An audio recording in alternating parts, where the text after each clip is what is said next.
Hello everyone, and welcome to ROKStudios. I'm Stan Miller, I'm PR and Analyst Relations Manager for Rockwell Automation in the EMEA region. And I'm joined today by Nicolas Heuze. He is CEO of Sweetch Energy. Nicolas, welcome to the studio. Thank you, Stan. It's very exciting to be here. So Nicolas, we're here today to talk about achieving renewable energy goals through scalable technology. But before we get into the topic, could you tell us a little bit about Sweetch Energy and of course yourself? Yeah, so Sweetch Energy, we are a French company and we are developing a new technology to harness what we call osmotic power to produce electricity at large scale. Just to, in a few words, osmotic power is the mixing energy of fresh water and seawater, and it's a massive source of energy that is available in all deltas and estuaries of the world. It could supply up to 15 or even 20% of global electricity needs. And thanks to our technology, now we have a mean to explore this energy. So that's what we're doing at Sweetch for the first time ever. Nicolas, when I first learned about osmotic energy, I was blown away. So could we share with the audience a little bit more detail about the process behind it and the technology behind it, because quite frankly, it's incredible. Well, thank you very much, Stan. Yeah, osmotic energy it's amazing. It is this completely renewable source of energy that can be used to produce electricity 24 hours a day, which for renewable energy is a great, in a way, right?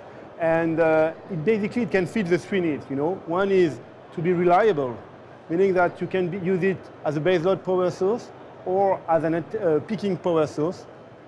It is clean, and even more importantly, thanks to our technology, I will explain, we can now provide and supply electricity in a cost-effective manner. So how it works, basically you bring in fresh water and seawater into a system which is by the river mouth, It goes through osmotic stack, which are kind of electrolyzer in a sense, if you want to think about it this way.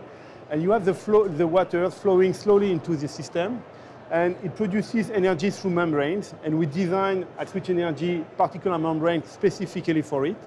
It generates electricity, and then all water goes back to the river. So it's kind of amazing. I must say, Stan, it's a bit boring when you see it because there is no noise, there is no smoke, there is no rotating machine whatsoever. It's magic, There is nothing, it looks like there's nothing, but actually we are generating electricity. No noise, no disruption. Sounds like a perfect technology that's not disruptive at all to the surrounding environment. Yeah, that's the challenge today in the energy world, right? We are facing something that humanity has never achieved before, which is kind of phasing out some sources of energy and replace them with new renewable ones. This is something that has never been done before, right? And we need to do it fast. We need to do it in a socially acceptable manner, meaning that we need technology that are acceptable and are clean for the environment. And we need to make this thing cost effective, right? Because at the end of the day, what matters for industry, for energy provider, is to be cost efficient. Excellent background. Nicolas, let's talk about you touched on some challenges, but let's dive a little deeper if it's okay. From your perspective, what are the main pressing challenges facing the traditional energy industry right now? Well, as I said, we're doing something that has never happened before, right? Okay. So this by itself is a challenge, right? In a way. So and there is not one solution, right? It's going to be a mix of solutions. So the first challenge is to find all the potential sources of energy and see how we can use them and use them together. And we need to think also about how are we going to distribute that energy, right?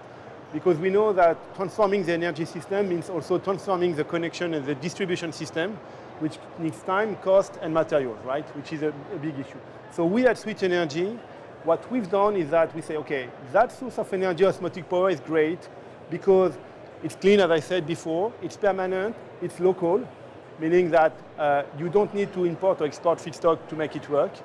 And we also focus on developing materials, particular materials, based on biomaterials, not using any rare earths or particular complex materials, because simplicity at the end of the day is what matters, right? So this is extremely complex, and we're working and we're looking at other sources of energy. We don't believe that we can solve everything by ourselves. Osmotic power will supply 15 to 20% of global electricity needs, which is huge already, right? But we need also other sources, and we need good complementarity between these sources of energy. Now, you've outlined some of the challenges. What you guys are doing is incredibly innovative. What are some of the ways to prioritize innovation even when faced with having to address some of the challenges that you've talked about? Well, at Sweetch Energy, we love innovating, right? So if I just listen to my team, we will keep on innovating all the time, but sometimes we need to freeze product, and decide that you do first V1 of the product and evolve all the time. I think, again, what matters is first to go fast.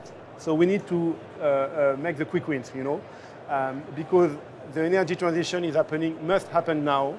And so we need to balance between perfection, and what is really needed and core. So that's one thing to give priority to some sort of innovation. Then I think that cost, at the end of the day, is what matters, right? So a lot of our work is really about, now that we have the technology, we control, we understand well our technology, which is very new, right? We are applying recent breakthrough in nanofluidics, so it's very new.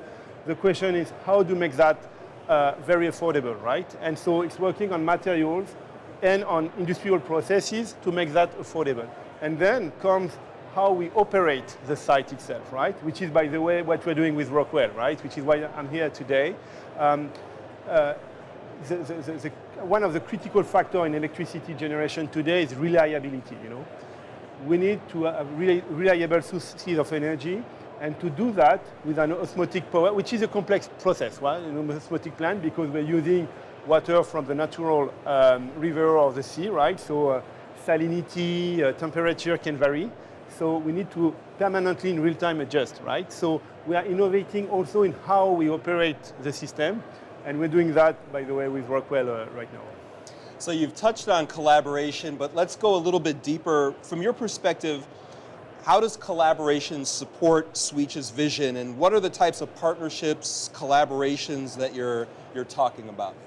Well, we, and especially me at Sweetch Energy, I'm a strong believer that we need to focus on our strengths, right? Our strength is our technology. iNode is the name of the technology, which is what we're good at, and actually no one can do what we do, right? Now, when it comes to deploying the infrastructure, we need to work with the good partners. So, for instance, in Europe, we're working with large utilities like EDF or CNR, which is NG Group, to make the infrastructure, because they know well how to deploy on the river side the infrastructure. To produce our membranes, we're working with some industrial partners in Europe who have the equipment, the knowledge to do that, right? So it's really a matter of, I like the concept of network company in a sense, right? Where everyone focuses on his strengths, and this allows us to work fast. But for a company like us, a startup like us, we are 60 at Sweetch Energy today. We managed to secure good funding. We secured about 40 million euros so far on the project. And we continue to accelerate that. And we think that it's important to continue working with large companies like Rockwell, because they have the knowledge and they have the global presence. And since we have ambition to deploy globally, it's important to have partners who can operate everywhere in the world. Nicolas, let's talk a little bit about scalability. Mm-hmm. How important is process scalability, and where do elements such as centralized remote management fit into Sweetch's strategy? Okay. Well, scalability is critical, and in a sense, we are a data company, right?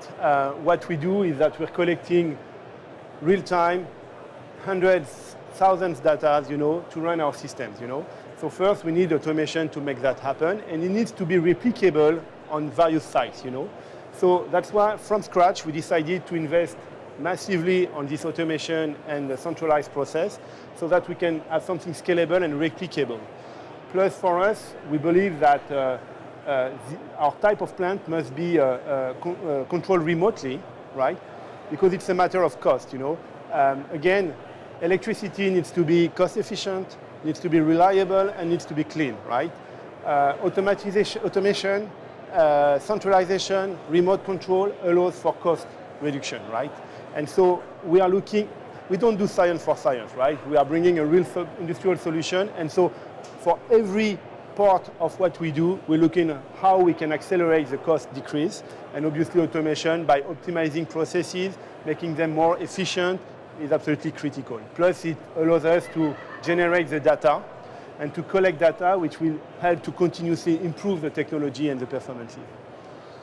Nicolas, thank you so much for this interview today. I truly believe that Sweetch and what you guys are going to do is going to make the world so incredibly more sustainable. So thank you for sharing your insights and your vision and your strategy with us. Thank you very much, Stan. Thank you very much. And thank you for watching. If you'd like to learn more about industrial automation, digital transformation, or sustainable solutions, visit rockwellautomation.com.